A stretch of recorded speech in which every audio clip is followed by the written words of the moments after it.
2022 में मेरा लड़का ज़ियाउर रहमान और इसकी जनेसर की लड़की तन्नू एक साथ इस्लामनगर के निरंजन कॉलेज में पढ़ते थे।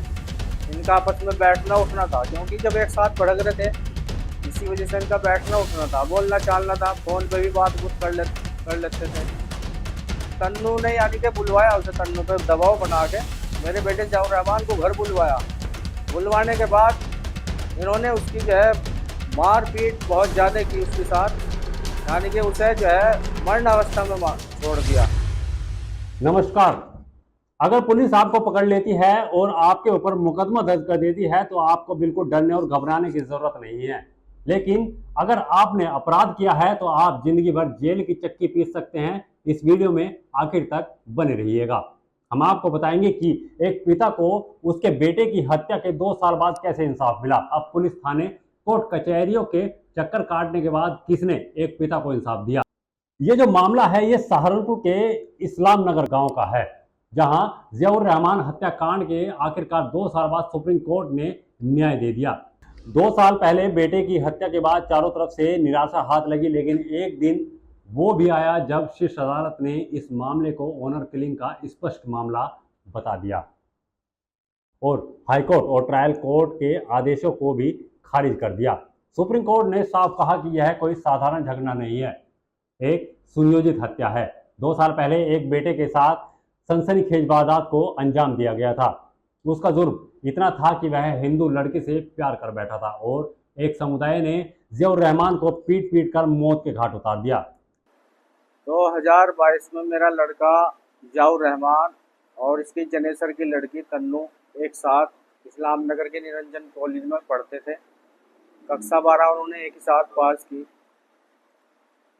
तो इन चारों को शक था, जनेसर को मनेसर और शिवम प्रियांशु को इन्हें शक था कि ज़ियाउर रहमान जो है तन्नू के साथ गलत संबंध रखता है। इनका आपस में बैठना उठना था, क्योंकि जब एक साथ पढ़ रहे थे इसी वजह से इनका बैठना उठना था, बोलना चालना था, फ़ोन पे भी बात बूत कर लेते थे। तो 1 नवंबर 2022 की रात लगभग 11 बजे तन्नू ने यानी कि बुलवाया उसे, तन्नू पे दबाव बना के मेरे बेटे ज़ियाउर रहमान को घर बुलवाया। बुलवाने के बाद इन्होंने उसकी जो है मार पीट बहुत ज़्यादा की उसके साथ, यानी कि उसे जो है मरण अवस्था में छोड़ दिया। इसी मामले में कोर्ट ने अपना फैसला देते हुए कहा कि आईपीसी की धारा 302 के तहत नए सिरे से आरोप तय किए जाएं और मुकदमा अब हत्या के मामले के तौर पर चलाया जाए। मुख्य न्यायाधीश ने मामले की गंभीरता को देखते हुए यह भी कहा कि प्रेमी जोड़े को सिर्फ इसलिए क्यों छिपाना पड़े क्योंकि वे अलग अलग धर्मों से हैं। अदालत ने दो टूक कहा यह ऑनर किलिंग है और इसे किसी मामूली मारपीट की तरह क्यों देखा जाए। इसलिए अब आगे बढ़ते हैं और हम आपको बताते हैं कि पूरा घटनाक्रम क्या था। दरअसल घटना 2 साल पहले सहारनपुर के इस्लाम नगर गांव में हुई थी। ज़ियाउर रहमान की हत्या प्रेम प्रसंग के चलते की गई थी।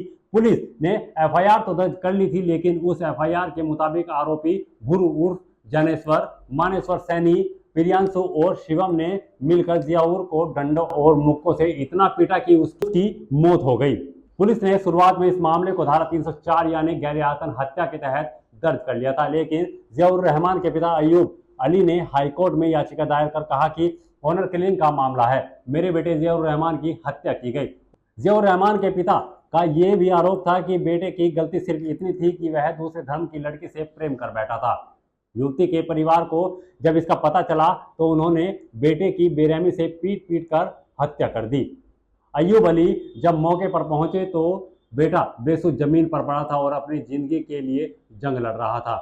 पिता आनंद भानु में अपने बेटे को उठाकर अस्पताल ले गए, जहां से उसे हायर सेंटर देहरादून रेफर कर दिया गया। अस्पताल के दरवाजे पर पहुंचते ही बेटे ने दम तोड़ दिया। जमीन पर पड़ा हुआ था। लगभग हमें 2 बजे पता लगा। फिर हम गए, मैं अपने परिवार वालों को लेकर वहां गया, तो वहां जाके देखा मेरा लड़का ज़ियाउर रहमान जमीन पर पड़ा हुआ था। तो हमने अपने लड़के को उठाया, तो हम जो है सहारनपुर मेडिग्राम हॉस्पिटल में लेकर गए। तो वहां जाने के बाद कुछ देर के बाद जो है डॉक्टर ने उसे हाई सेंटर के लिए रेफ़र कर दिया। तो वहाँ जाने के बाद फिर हम जो है वहाँ देहरादून के महंत हॉस्पिटल में गए तो वहाँ गेट से पहले ही उसने दम तोड़ दिया। जब बेटे जियाउर रहमान को वापस सहारनपुर लेकर आए और पोस्टमार्टम कराया गया तो बेटे के शरीर में 14 गंभीर चोटें थी और ज्यादा खून बहने से बेटे की मौत हो चुकी थी। इसी घटना के कुछ समय बाद युवती की भी मौत हो गई थी। लड़की के परिवार ने आत्महत्या का आरोप लगाया तो वहीं जियाउर रहमान के पिता ने आरोप लगाया था कि मेरे बेटे की पीट कर हत्या कर दी गई है। सुप्रीम कोर्ट ने 7 फरवरी को यूपी पुलिस के डीजीपी को आदेश दिया कि इस मामले की दोबारा जांच कराई जाए। इसके बाद 3 दिवसीय एसआईटी का गठन हुआ। इसमें DIG Ajay Kumar Sahni, SP city Vyom Bindal और सीओ सदर राजकुमार शामिल हैं। एसआईटी की टीम ने गांव पहुंचकर मृतक और युवती के दोनों पक्षों के बयान भी लिए। हम सहारनपुर सरकारी अस्पताल की मोर्चरी पर आए, हमने बॉडी को मोर्चरी में रखा और फिर हम रामपुर थाने में पहुंचे लगभग 12 बजे के आसपास। हमने वहां जाके तहरीर दी तो तहरीर हमारी ली नहीं, तो कहने लगे भाई ये हम तहरीर ले नहीं सकते। तो उन्होंने जो है फिर अपना आप ही खुद ही बोल के लिखवाया। जो उन्होंने लिखा, आपने जो तहरीर दी थी वो हमारी तहरीर ली नहीं। हमने जो तहरीर दी थी अपना आप लिख के, वो हमारी तहरीर ली नहीं। तो जो है उन्होंने खुद बोल के लिखवाई तहरीर, तो उस पर ही उन्होंने मुकदमा दर्ज किया लगभग शाम को 7:15 बजे।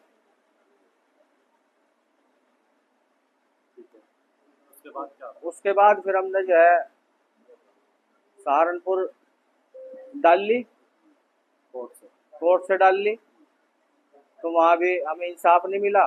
फिर हम जो है हाई कोर्ट पहुँच गए इलाहाबाद, वहाँ भी हमें इंसाफ नहीं मिला। तो फिर हम जो है हम तो दिल्ली सुप्रीम कोर्ट पहुँचे विश्वास के साथ कि हमें इंसाफ मिलेगा। तो वहाँ से फिर हमें कुछ इंसाफ मिला। इरादतन थी ना हत्या, तो जब उसे बुलवा के मारा गया तो इरादतन हुई ना हत्या। सुप्रीम कोर्ट का यह ऐतिहासिक फैसला न सिर्फ उन परिवारों को न्याय की उम्मीद देता है, बल्कि देश में गलत तरीके से फंसाए जा रहे हर उस शख्स की उम्मीद है जो चौकी थानों और निचली अदालत के चक्कर काटकर अपने घर इस उम्मीद में बैठ जाते हैं कि शायद अब कुछ नहीं होने वाला। आपके सामने एक शीर्ष अदालत सुप्रीम कोर्ट है जो आपके न्याय के लिए हमेशा खड़ा है। जियाउर रहमान बीएससी का छात्र था और पिता की परचून की दुकान पर भी हाथ बटाता था। लड़की हिंदू समुदाय से थी। जब उसके प्यार का पता परिवार वालों को चला तो इसका उन्होंने विरोध किया और एक रात ये विरोध खून में बदल गया। अयूब मलिक की एक उम्मीद जगी कि बेटा तो वापस नहीं आया, लेकिन उसकी रूह को सुकून मिलेगा। अब हत्यारों को सजा मिलेगी। हमें सुप्रीम कोर्ट पर भरोसा है। इंसाफ अब दूर नहीं। इस खबर में आपकी क्या राय है हमें कमेंट बॉक्स में। अगर आप ये खबर फेसबुक पर देख रहे हैं तो वीडियो को लाइक करके पेज को फॉलो करें। इसके अलावा अगर आप इस खबर से यूट्यूब के जरिए जुड़े हैं तो चैनल को सब्सक्राइब करके बेल आइकन दबाना बिल्कुल ना भूलें। नमस्कार।